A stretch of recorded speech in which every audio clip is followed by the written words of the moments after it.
자, 이번에는 이제 가야에 대해서 이번 시간에는 가야에 대해서 하겠습니다. 자, 가야는 일단 변환에서 나온다라는 거죠. 변환에서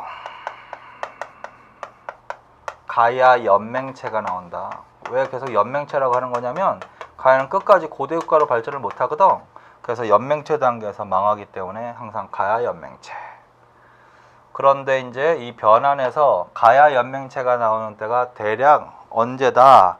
그 밑에 보시면 뭐 2세기 이후에 여러 정치 집단이 나타나기 시작했는데 3세기경에는 김해의 금강가야가 중심이 되어 연맹체를 형성했다 이렇게 돼 있죠. 그래서 가야는 항상 이렇게 나눠서 공부하세요. 전기 가야 연맹체가 있고 후기 가야 연맹체가 있다 이렇게. 자, 전기 가야가 먼저 나오겠지. 전기는 대략 3세기경에서 4세기까지의 시기는 전기가야 연맹체가 활성화된 시기라고 보는 거야. 자, 그래서 이렇게 해놓고 그 다음에 이제 전기가야에 대해서 하겠습니다. 75쪽에 양가로 2번. 자, 형성 3세기경에는 변환 지역의 여러 정치 집단들 사이의 통합이 한 단계 더 발전해서 김해의 금강가야가 중심. 줄 쳐놓으세요. 김해의 금강가야가 중심이다. 니은 전기가야 연맹체는 금강가야를 맹지로 하여 김해, 거기서부터 줄쳐놓으세요. 김해, 창원 등 낙동강, 하류, 경남, 해안지방 중심 이렇게. 그것도 외우지 말고 어떤 도시는 반드시 외우세요. 김해라는 동네를 외워. 자, 김해가 들어갔다. 그러면 뭐야? 전기가야 연맹체 지역이구나 여기가. 그래서 전기가야 연맹체는 김해의 무슨 가야가 중심지 역할을 했다? 금강가야. 김해. 그 다음에 이 김해 금강가야를 본가야라고도 하고 김해 금강가야 시조를 김수로라고 하는 거야. 김수로. 그래서 그렇게 해놓고 넘기세요. 자, 금강가야 본가야 줄쳐 놓으시고.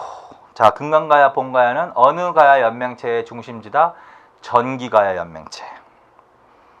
시조는 누구다? 김수로 줄쳐 놓으시고. 니은 김수로 탄생설화와 관련되어 있는 고대 시가가 전하고 있다. 그걸 뭐라고 한다? 구지가 줄쳐 놓으시고. 구지가. 이렇게. 그리고 이제 가야에 대한 설화에는 이런 것들도 있거든.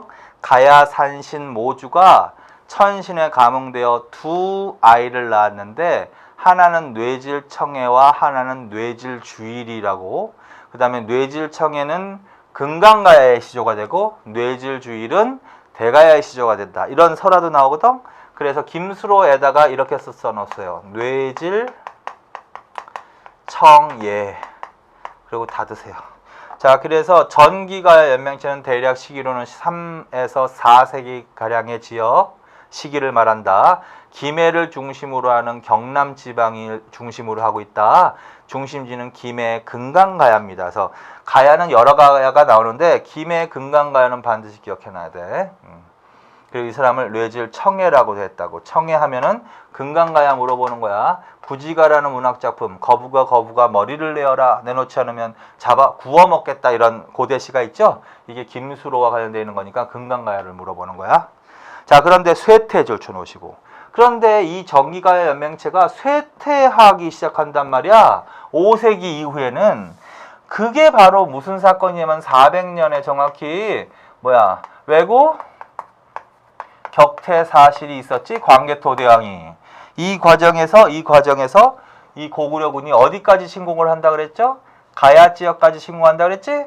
그럼 이때 활성화된 가야 연맹체는 어디라고 해야 된다? 전기가야 연맹체라고 해야 된단 말이야. 이때 침공을 받은 가야는 무슨 가야라고 해야 된다? 금강가야라고 해야 된다.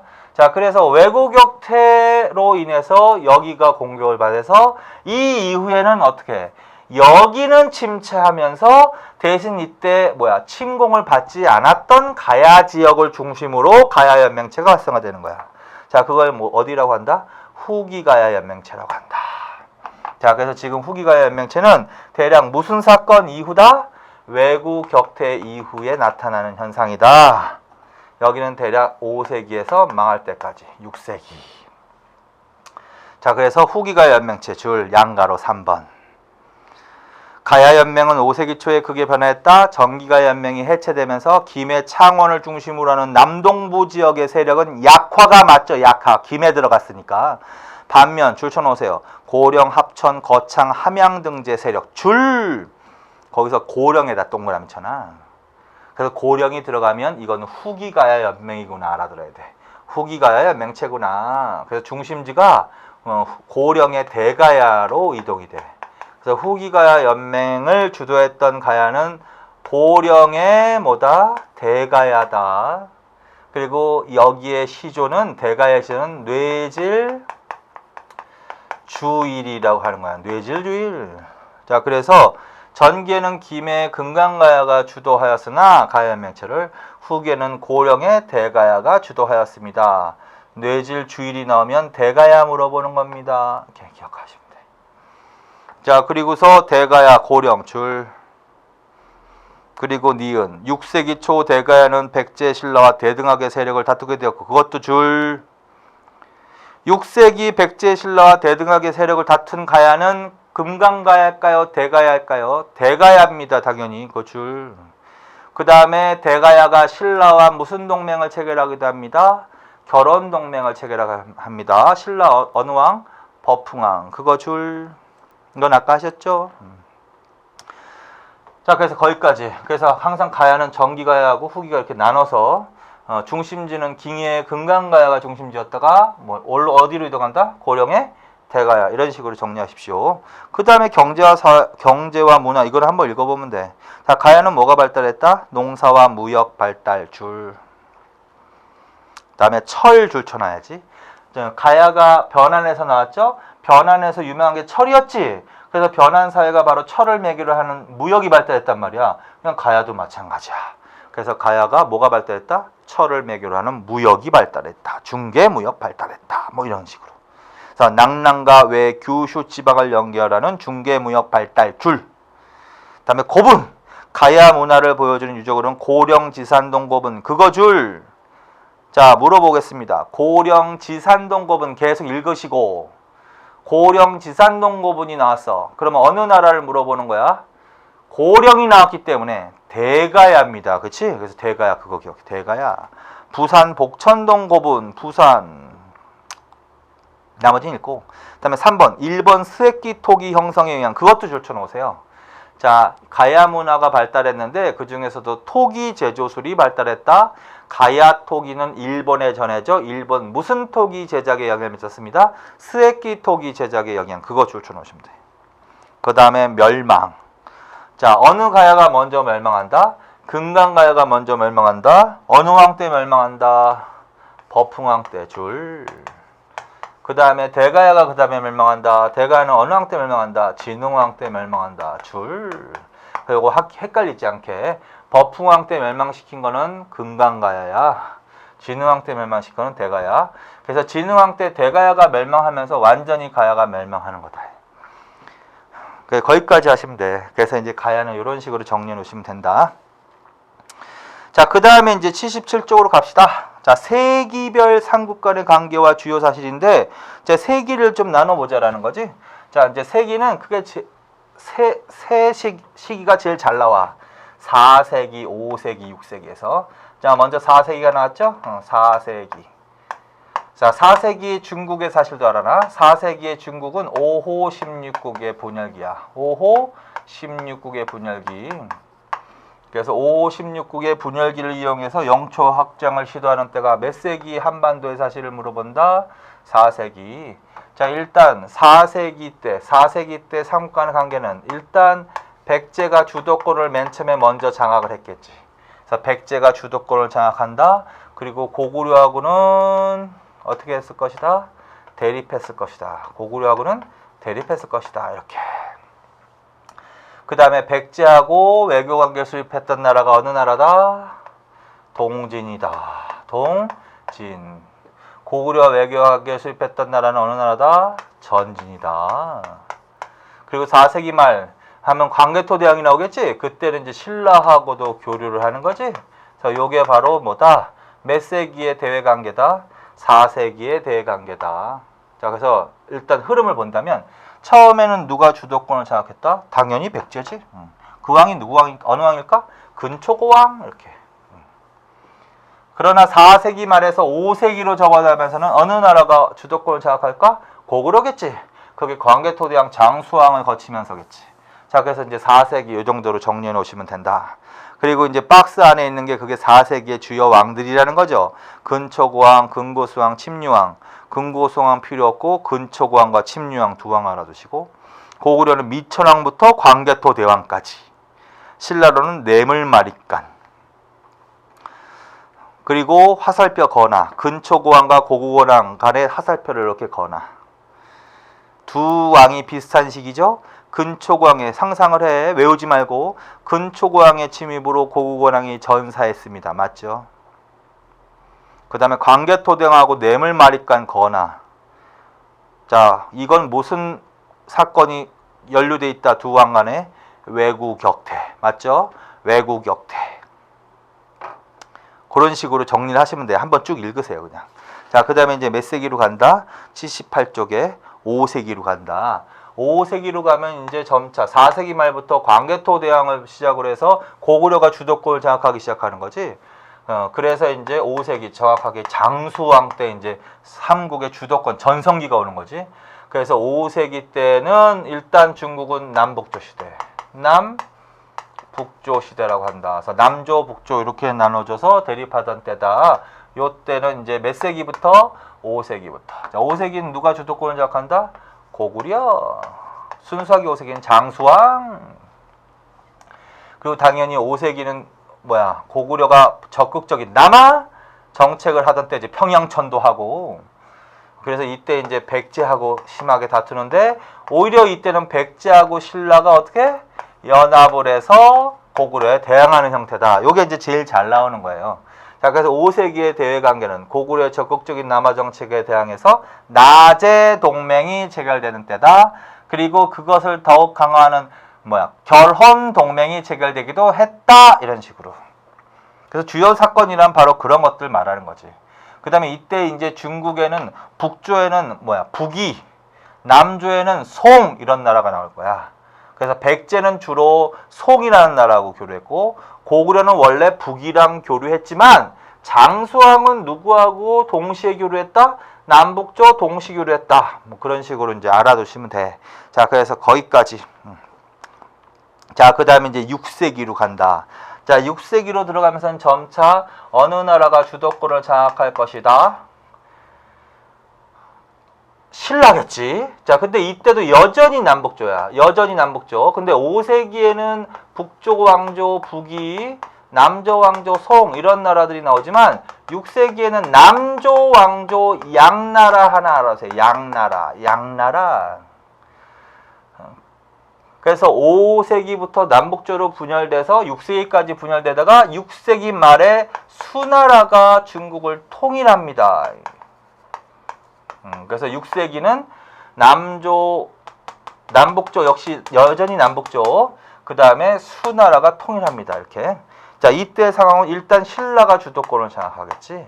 신라가 주도권을 장악해. 진흥왕 때가 그렇게, 진흥왕 특히. 그런데 신라가 주도권을 장악하면서 오히려 이때는 백제하고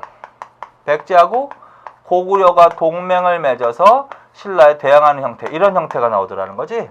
그래서 이게 바로 6세기의 삼국 간의 관계입니다. 그리고 이제 양과 주로 교류했던 나라가 있어. 양과 주로 백제로 일단은 가세요. 백제. 그 다음에 이제 마지막으로 7세기로 간다. 자, 7세기. 자, 7세기는 어디 나와 있냐면 81쪽에 나와 있어. 7세기. 자, 7세기는 요 상태가 계속 이어지면서 7세기 요 상태가 이어지면서 이제 7세기는 수, 그 다음에 당 이렇게 가는 시대야. 요 삼국 간의 관계가 그대로 이어지면서 이게 이제 국제적으로 이게 확대되면서 무슨 외교 형태가 나온다? 십자형 외교 형태가 나온다. 십자형 외교라고 한다. 그래서 그거 기억하세요. 십자형 외교가 형성된 시기는 몇 세기 물어본다? 7세기를 물어보는 것입니다. 자, 십자형 외교란 어떤 거냐면 교류와 대립을 이렇게 연결해 보니까 마치 십자가처럼 생겼다라는 거야. 대충 이렇게. 그래서 요 세력끼리 친한 거야. 이걸 동서 세력이라고 한다. 그래서 여기서는 신라, 그 다음에 여기는 수당. 그래서 누구하고 친하고? 신라하고 수당이 친하고, 그 다음에 요 남북 세력끼리 얘네들끼리 친한 거야. 그래서 얘네들이 친한 건 여기 북쪽에 있는 게 고구려고, 고구려 남쪽에 백제가 있겠지. 그 다음에 백제가 친한 나라 왜? 그 다음에 북쪽에 돌궐까지 합쳐서. 그거 나와 있죠? 그래서 줄 쳐놓으세요. 자, 그래서 동서 세력과 남북 세력이 교차 대립하는 외교 형태를 뭐라고 한다? 십자형 외교다. 몇 세기다? 7세기. 동서 세력은 누굴 말한다? 신라와 수당. 남북 세력은 뭘 말한다? 돌궐, 고구려, 백제, 왜 이렇게. 자, 그래서 이게 7세기 십자형 외교의 형태입니다. 자, 그래서 이런 식으로 하시면 돼. 자, 그래서 여기까지. 그래서 삼국시대 정치는 주로 왕을 물어보는데 개별적으로 무슨 왕 이렇게 물어보기도 하고 이렇게 세기별로 물어보기도 한다. 그래서 몇 세기에 있었던 사실 이런 식으로. 그래서 그 박스에 왕들이 좀 들어가 있으니까 그걸 좀 정리해 놓으시면 된다. 그 다음에 신라는 왕호 변천으로도 물어본다. 그거 기억하고. 백제는 수도별로 제일 잘 물어보는 나라다. 그래서 그런 식으로 계속 정리하시면 돼. 자, 물론 한 번 봐서는 안 됩니다. 그래서 여러 번 반복 학습을 하십시오. 자, 그 다음에 이제 삼국의 통치체제로 갑시다. 자, 삼국의 통치체제는 뭐 자주 나오는 건 아닌데 가끔가다 나올 수가 있어. 자, 그래서 읽으시고 어디로 정리를 하냐면 도표로 정리합시다. 86쪽으로 갑시다. 86쪽. 86쪽에 가면 그 전까지 통치체제에서 여기까지 서술형으로 되어 있는 거를 도표로 정리해 놓은 거거든.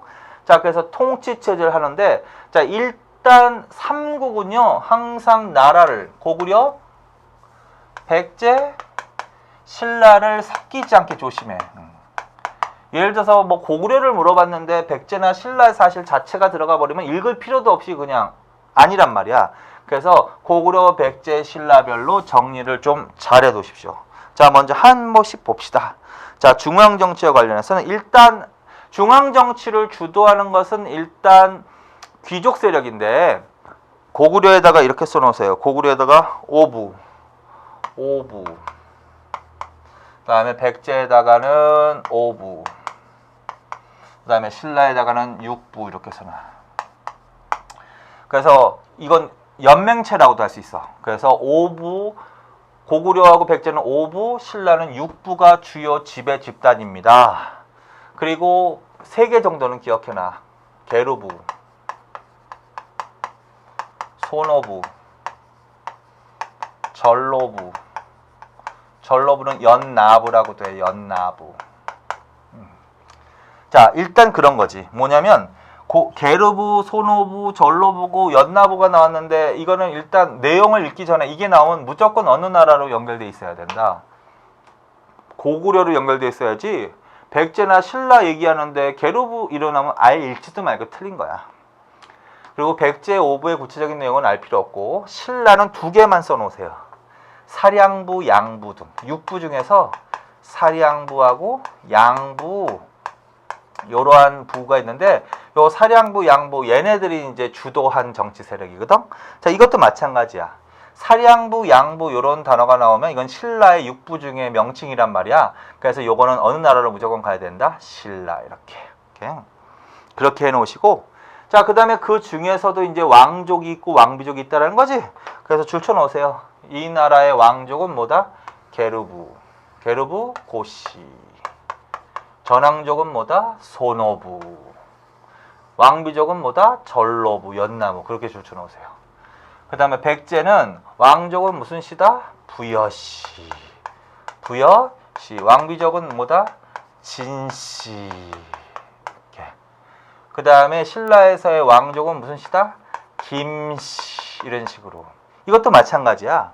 고구려를 물어봤는데 뭐 부여씨, 진씨 아니면 김씨 이런 단어가 들어가면 읽을 필요도 없는 겁니다. 맞지? 자, 그래서 그거 정리해 놓으시면 돼. 그래서 얘네들. 그래서 이제 5부, 6부가 주도하였습니다. 그 중에서도 왕족, 전왕족, 왕비족 요런 애들이 더 주도했을 것입니다. 이렇게 됐다는 거지. 자, 그 다음에 이제 왕은 아니지만 왕권에 버금가는 세력이 있어. 그걸 고구려에서는 고추가라고 했다. 고추가. 그 다음에 신라하에서는 뭐라고 했다? 갈문왕 제도라고 했다. 그래서 고구려, 고추가, 신라, 갈문왕. 얘네들은 진짜 왕은 아니지만 왕에 버금가는 세력이야. 따라서 얘네들의 힘이 세지면 왕권이 약화될 염려가 있다. 이런 식으로. 자, 그 다음에 수상이 있다. 삼국은 공통적으로 나라를 국정을 주도했던 수상이 있다. 이 나라의 수상은 뭐라 그런다? 대대로. 고구려의 수상은 대대로, 비상시는 대망리지라고 했어. 줄만 잘 쳐놓으시면 돼요. 따로 쓸 필요도 없고. 백제는 뭐다? 상좌평이라고 했다. 그 다음에 신라에는 뭐라고 했다? 상대등이라고 했다. 일단 상대등 이렇게. 그런데 이 나라에는 수상이 한 명 더 있다. 상대등이 아니면 시중. 맨 처음엔 중시라고 했거든. 그래서 중시라고 해놓고 시중 이렇게 같이 알아두세요. 자, 그 다음에 삼국은 공통적으로 고대 국가로 발전하면서도 초기 국가 때부터 있었던 전통이 그대로 남아있는 거야. 그게 이제 뭐냐면 귀족회의라는 게 남아있는 거야. 귀족회의. 자, 그래서 귀족들이 연합해서 국가의 중대사를 결정하는 제도가 있었는데 삼국은 공통적으로. 그래서 그걸 귀족회의 합의제기구라고 하는데 고구려에서는 귀족 합의제기구는 뭐라고 그랬다? 제가회의. 이건 초기 국가 때도 보셨죠? 그 다음에 백제는 정사암회의. 정사암. 암은 바위자야. 그래서 바위가 나오면 이 정사암회의 말하는 거야. 신라에는 화백회의라는 거야. 화백회의. 화백회의. 요 세 개를 일단 해야 돼. 자, 요 세 개는 뭐냐면 귀족 합의제기구야. 귀족 합의제기구. 그래서 고구려의 제가회의, 백제의 정사암회의, 신라의 화백회의는 귀족 합의제기구로서 여전히 삼국시대에도 귀족들이 합의에 의해서 국가의 중대사를 결정하기도 하였습니다라는 거고, 이 화백회의를 주도했던 의장이 이 얘네들이야. 대대로, 상좌평, 상대등. 자, 그래서 이 수상이라고 불리는 애들 있죠. 대대로, 상좌평, 상대등. 얘네들은요, 귀족 회의의 의장이자 이 나라의 수상인 거야. 그리고 얘네들은 왕이 임명하는 것이 아니라 제가회의에서 선출하는 거야. 화백회의에서 선출하는 거야. 그렇게 써놓으세요. 선출. 따라서 대대로, 상좌평, 상대등과 제가회의, 정사회의, 화백회의는 이거 다 왕을 제외한 귀족들과 관련이 있거든. 그래서 귀족들의 합의제 기구로서 귀족의 이익을 대변하는 기구다. 따라서 이것도 마찬가지로 고추가 갈문왕과 비슷하게 얘네들의 힘이 세지면 왕권은 좀 약화된다. 반대로 왕권이 강화된다는 얘기는 얘네들의 힘이 약화된다. 이런 얘기입니다. 그러나 이제 전체적으로 평가해 보면 삼국시대에는 요 귀족회의의 힘이 셌다. 이렇게 알아주면 돼. 그 다음에 이제 나라의 업무를 분담시키기 위해서 관청도 정비하는 거지. 그래서 고구려는 내평, 외평, 주부 줄만 쳐놓고 내평, 외평, 주부라는 관청이 있었습니다. 그러면 일단 고구려. 자, 나라만 헷갈리지 않게. 그 다음에 백제는 중화행정관청으로 이거 육좌평제도, 이걸 육전조직이라고 한다. 육좌평제도가 마련되었습니다. 육전조직을 정비한 나라 백제. 근데 성왕 때 뭘로 확대됩니다. 22 담로가 아니라 부. 육좌평과 22부. 그러면 백제. 자, 신라는 중앙관청이 한꺼번에 정비되지 못하고 최초로는 병부를 처음으로 해서 마지막에 예작부하고 공장부를 마지막으로 중앙행정관청이 정비됩니다. 그렇게 있죠.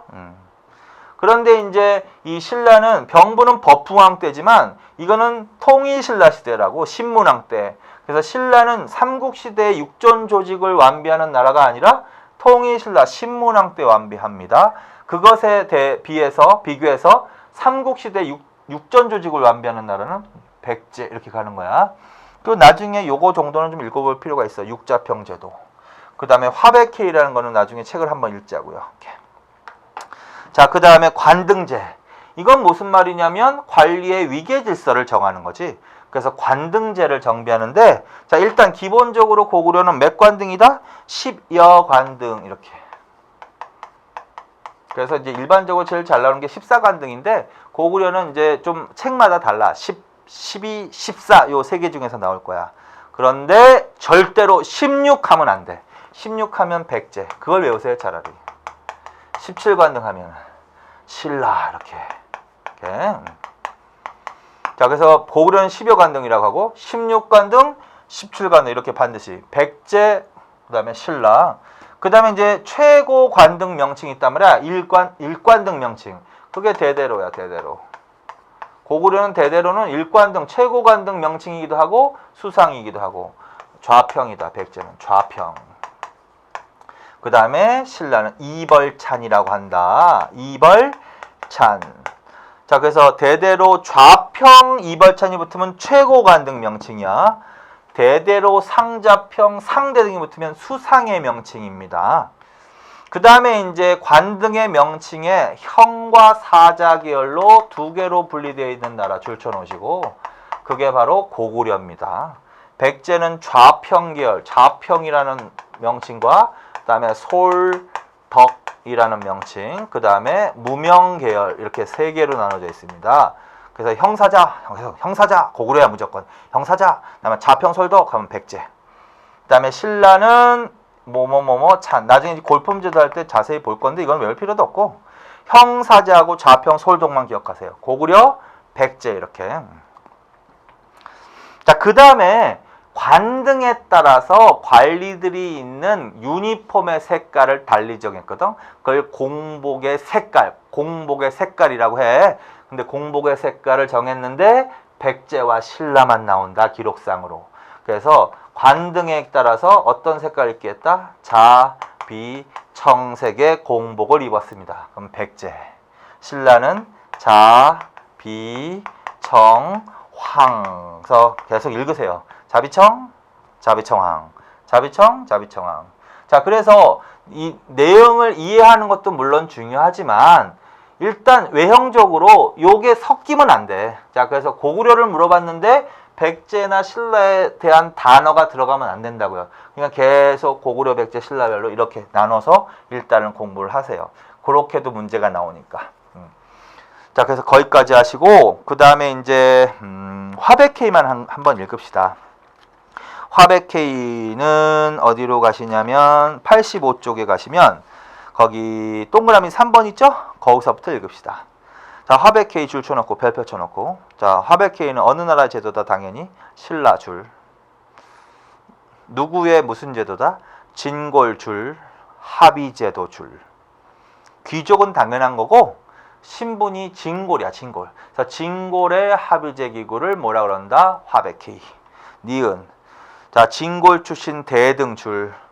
화백회의의 구성원을 대등이라고 불렀거든요. 근데 그 대등은 아무나 할 수 없는 것이, 아무나 할 수 있는 게 아니라 신분으로 진골 신분들이 대등이 되는 거야. 그 다음에 상대등 의장 줄. 자, 이 회의의 의장은 상대등. 아까 했지? 그 다음에 국가의 중대사를 만장일치로 결정 줄. 그래서 화백회의는 신라 최고관청으로서 귀족들이, 진골 귀족들이 여기서 모여서 만장일치로 국가의 중대사를 결정했다. 반드시 만장일치 동그라미. 그거 다수결로 바꿔 나오면 안 됩니다. 실제로 바꿔 나옵니다. 다수결 이러면 안 돼. 만장일치제 이렇게. 자, 그 다음에 디귿은 한번 읽으면서 그냥 그렇구나 해. 화백회의 의장인 상대등은 수상으로서 왕권을 보좌하기도 하였지만 진골 귀족들의 이익을 대변하는 성격이 강해서 때로는 왕권을 제약하기도 했다. 맞는 말이라고.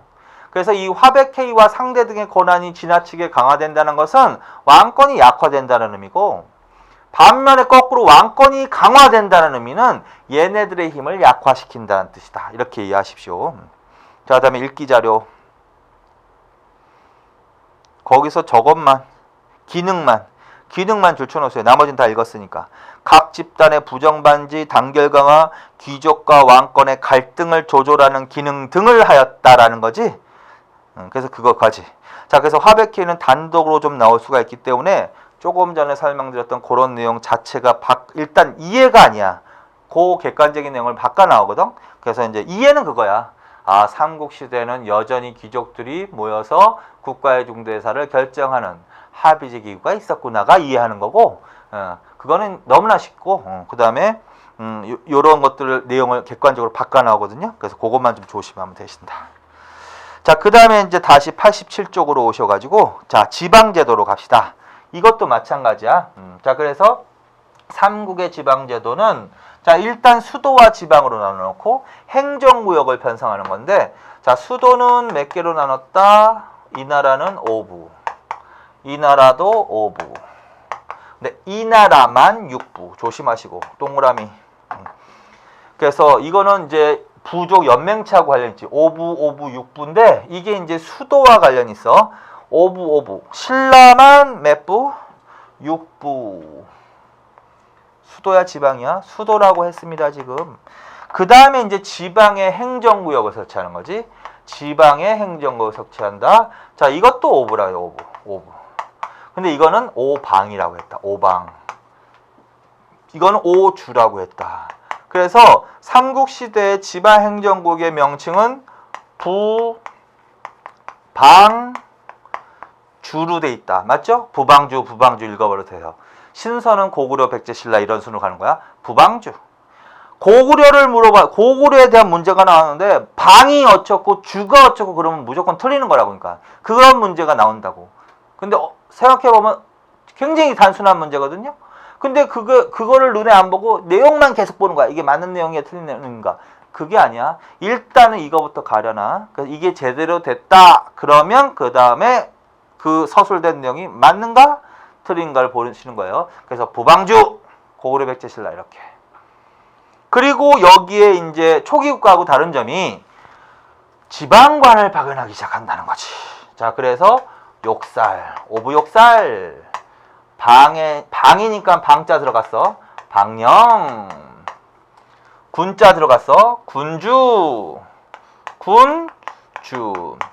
그래서 욕살, 방령, 군주. 고구려, 백제, 신라. 고구려, 백제, 신라. 자, 그래서 부, 방, 주에 파견된 지방장관을 말합니다. 이렇게. 그 다음에 부 밑에는 성, 저력은지, 줄만. 방 밑에는 군, 군장. 주 밑에는 군현, 태수 이런 식으로. 그래서 군장하고 군주하고는 좀 구분하셔야 될 것 같다. 그러나 뭐 밑에까지도 아니고 요 정도는 기억하세요. 욕살, 방령, 군주 이렇게. 그 다음에 이제 이거 일반 행정구역과 별도로 특수행정구역이 있거든. 삼경제가 있었던 나라. 고구려. 자, 삼경은 어디를 말한다? 국내성, 평양성, 한성을 말한다. 22개의 담로를 설치한 나라. 백제로 가야 돼, 백제. 백제.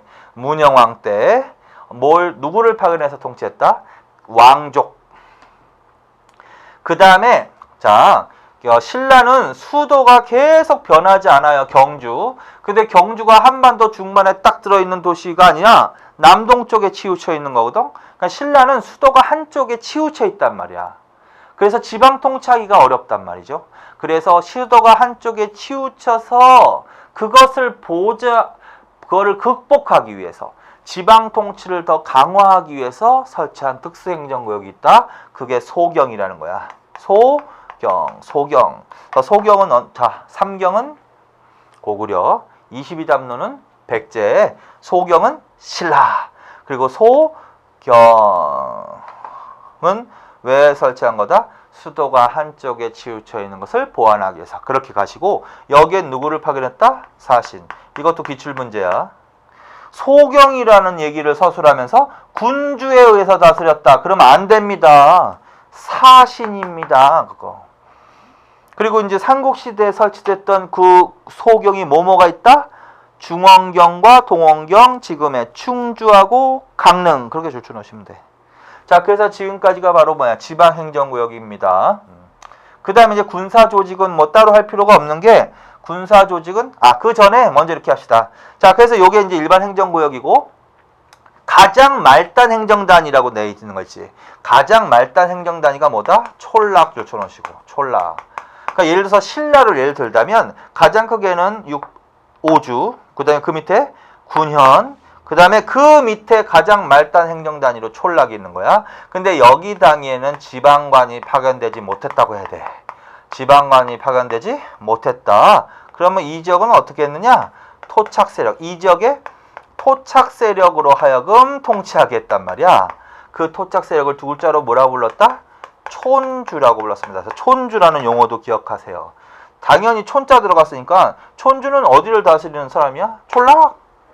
근데 촌주는 어떤 사람이야? 중앙에서 파견된 사람이 아니라고요. 그 지역에 무슨 세력이다? 토착 세력이다. 그래서 거기까지. 자, 그래서 결론은 뭐다? 지방행정, 고대국가로 발전하면서 지방행정구역을 편성하고 지방에 지방관을 파견하기 시작한 거는 그전보다 분명히 나아진 점이나 모든 지역에 지방관이 파견되지는 못했다. 이렇게 하셔야 된단 말이야. 그래서 거기까지. 그 다음에 맨 마지막에 행정과 군사의 미분화 있죠? 그것도 줄쳐놓으세요. 자, 지금 행정구역이라고 공부했지 군사조직이라고 해서 공부를 하지 않았죠? 자, 삼국시대에는 군사조직이 따로 설치되어 있지 않다라는 거지. 이게 바로 행정조직이자 곧 군사조직의 성격을 띄었다라는 거야. 그게 바로 그 단어의 의미야. 행정과 군사가 분화, 미분화, 미분화.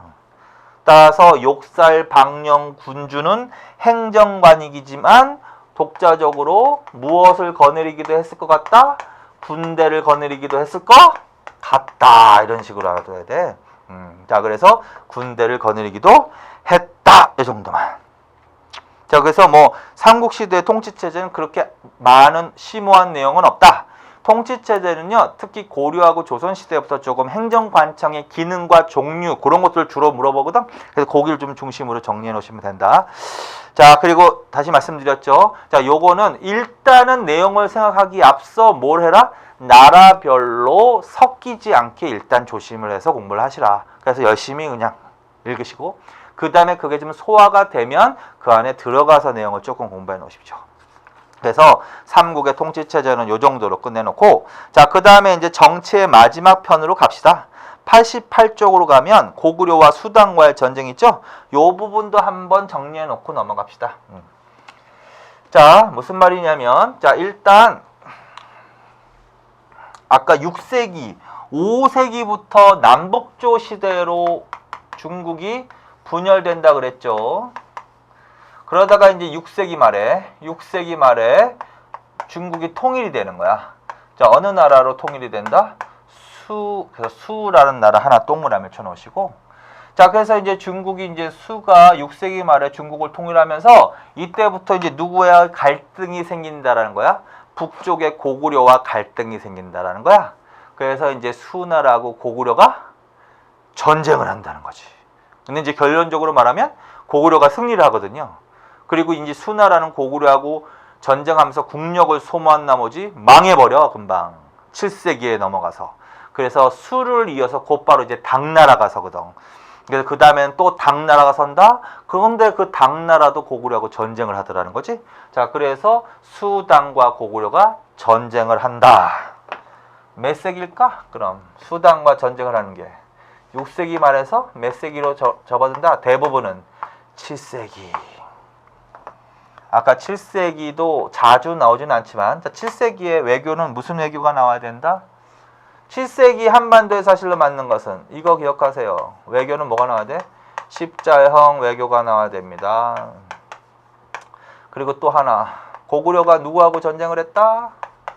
고구려가 수당과 전쟁을 하던 때다. 그래서 요게 크게 본 거지. 몇 세기? 7세기. 그리고 이제 고구려와 수당과의 전쟁 과정을 지금 정리하시는 거예요. 자, 줄 쳐 놓으세요. 자, 뭐냐면 88쪽 1번으로 가자. 수당의 정규 과정 있지? 수건국 고구려 여소 선제 공격. 그거 줄 쳐 놓으세요. 598년. 고구려 요서 선제 공격. 자, 무슨 말이다? 수와의 전쟁은요, 고구려가 먼저 칩니다.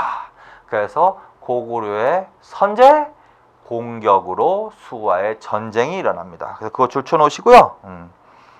그 다음에 살수대첩, 이건 이제 약칭해서 해놓은 건데, 살수대첩 그 사이에 뭐가 들어가냐면, 양가로 맨 밑에 양가로 3번 수의 침입 있죠? 거길 먼저 보세요. 수 문제 침입 줄 영양왕 598년, 거기까지 줄 쳐놔. 그게 이제 어디에 들어가냐면, 위에 고구려가 먼저 요서를 선제 공격하자 수 문제가 고구려를 침공한 거야. 598년 같은 해. 그리고 내용 읽으세요. 고구려의 선제 공격에 수 문제는 수군과 육군으로 30만을 공격했으나 실패하고 들어갔다. 실패줄. 그러나 수의 1차 침입이라고 하는데 이거를 수 문제의 침입을 고구려가 막아냈습니다. 그리고 수의 1차 침입을 물리치고 그 밑에 있는 것도 줄쳐놓으세요. 이문진의 신집 5권 편찬 600년 줄. 자, 여기까지 정리합시다. 자, 6세기 말 수나라가 중국을 통일합니다. 그리고 고구려가 어떻게? 요서를 선제 공격했습니다. 그래서 수 문제가 침입을 했습니다. 그런데 수의 침입을 고구려가 격퇴시켰습니다.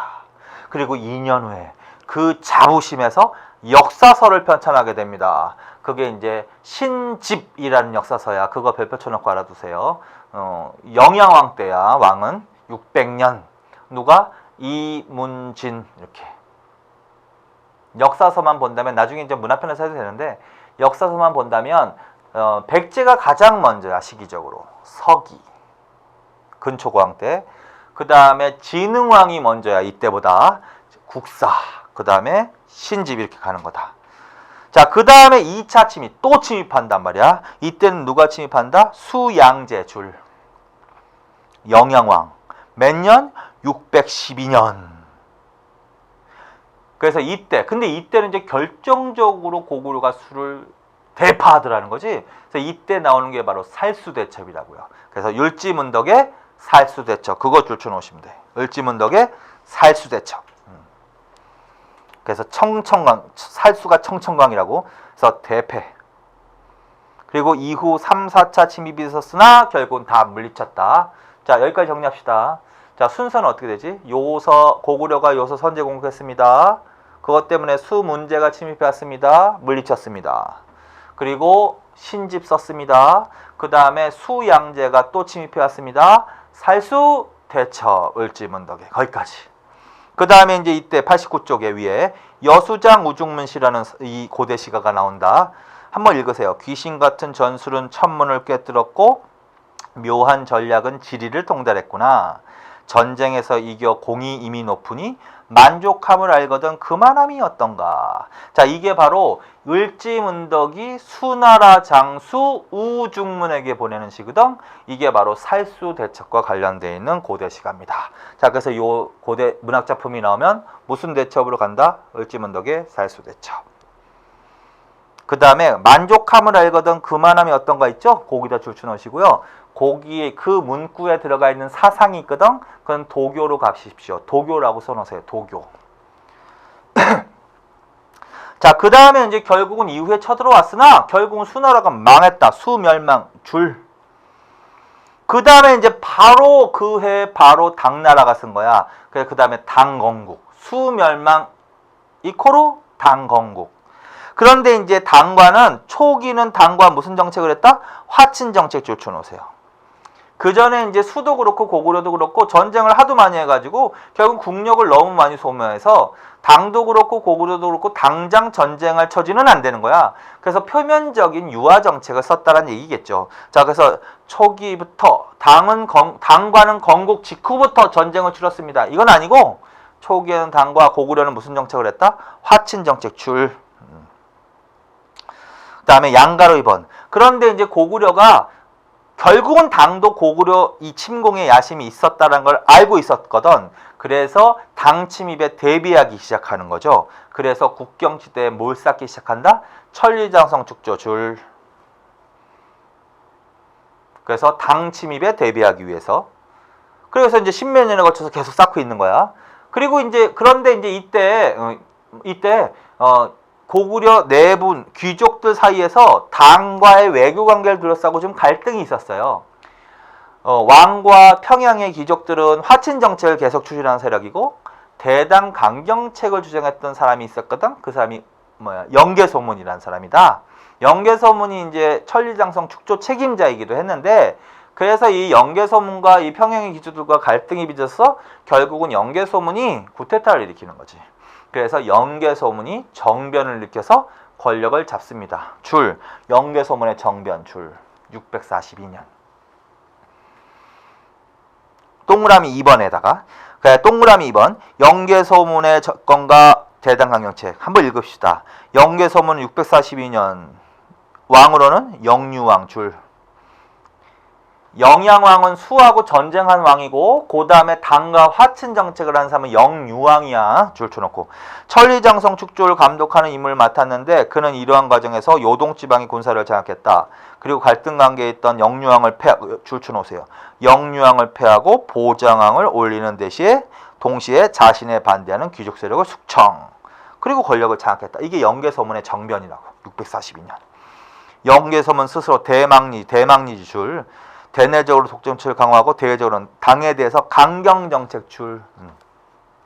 그래서 영계소문이 권력을 장악한 이후에는 대당 강경책으로 선회하더라는 거죠. 그래서 쳐들어오는 거야. 당나라가. 자, 그래서 마지막이다. 90쪽으로 갑시다. 자, 당의 침입 645년 줄. 그래서 이제 당이 수가 멸망하고 618년에 바로 섰는데 건국 초기에는 두 나라가 표면적으로는 화친 정책을 했다는 거지. 그러다가 이제 영계소문이 642년에 권력을 장악하고 난 다음에 대당 강경책을 한 다음에 이제 결국은 쳐들어온다. 당태종 줄, 보장왕 줄. 그런데 이때 고구려가 멸망한다. 이러면 안 된다는 거죠. 이때도 고구려가 결정적으로 여기서 당나라를 물리칩니다. 그게 바로 안시성 전투야. 안시성 전투 줄, 안시성 줄, 안시성. 누구를 중심으로? 양만춘을 중심으로. 이걸 안시성 전투라고 합니다. 그래서 이때도 당나라를 물리친다는 거지. 결론은 고구려가 결국은 수와 당과 전쟁을 치렀던 거죠. 그리고 고구려가 수당의 침입을 물리침으로써 민족의 방파제 노릇을 했다는 거지. 이때 고구려가 무너졌으면 이미 남쪽까지도 붕괴될 가능성이 있었다라는 거죠. 자, 그래서 거기까지 한번 순서대로만 합시다. 수가 통일을 한 다음에 어떻게 고구려가 선제 공격했다. 그래서 수 문제가 침입을 했다. 물리쳤다. 그리고 자신감이 있었다. 그걸 표출하기 위해서 신집 썼다. 그리고 612년에 수양제가 또 쳐들어온다. 이때는 결정적으로 을지문덕이 살수대첩에서 수군을 격파한다.